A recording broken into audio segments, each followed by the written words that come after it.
Don't like the default notification sound on Instagram? Well, in this quick video, I'll show you how you can set your own tune in place of that on your iPhone. So without wasting any time, let's start. First of all, make sure your iPhone is an iOS 17.2 or later version. If not, update it to the latest version, or this trick won't work for you. After that, open the Settings app.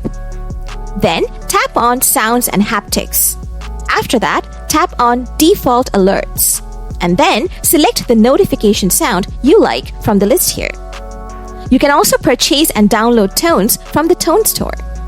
After you select the tone, it will be set as the Instagram notification sound.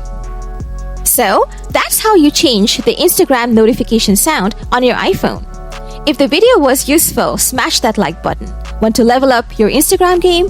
Don't forget to subscribe because we have got more tips and tricks in store for you. Thanks for watching, and I'll see you in the next one.